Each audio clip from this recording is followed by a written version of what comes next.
Hi friends, இன்றைக்கி நம்ம soybean fry பார்க்க போகிறோம். அதுக்கு கடாயில் எண்ணெய் ஊற்றிட்டு கடுகு, சீரகம் ஆட் பண்ணிவிட்டு கருவேப்பிலை ஆட் பண்ணிக்கிறோம். வெங்காயம் ஆட் பண்ணுறோம். வெங்காயம் நல்லா ஃப்ரை ஆகட்டும். இஞ்சி பூண்டு விழுது ஆட் பண்ணுறோம்.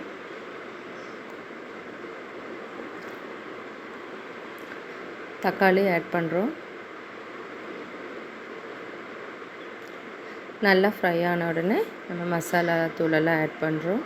மஞ்சத்தூள், மல்லித்தூள், மிளகாத்தூள், கொஞ்சம் சிக்கன் மசாலா ஆட் பண்ணிவிட்டு ஊற வச்ச சோயாபீனையும் போட்டு உப்பையும் போட்டு தேங்காய் விழுது அரைச்சிருக்கேன் ஃப்ரெண்ட்ஸ். இது வந்து தேங்காய், சோம்பு, சீரகம், மிளகு, ஒரு பட்டை, ஒரு கிராம்பு போட்டு அரைச்ச இந்த விழுதை இதில் ஆட் பண்ணிக்கிறேன். தேவையான அளவு தண்ணி சேர்த்து 15 மினிட்ஸ் நல்லா குக் பண்ணுங்கள். நம்ம சேனலை சப்ஸ்கிரைப் பண்ணிவிட்டு கமெண்ட் பண்ணுங்கள் ஃப்ரெண்ட்ஸ். ஃபைனலாக குக் ஆனதுக்கப்புறம் கட் பண்ணி வச்சுருக்கிற கொத்தமல்லி இலைகளை சேர்த்து பரிமாறலாம். நம்ம சோயாபீன் ஃப்ரை ரெடி.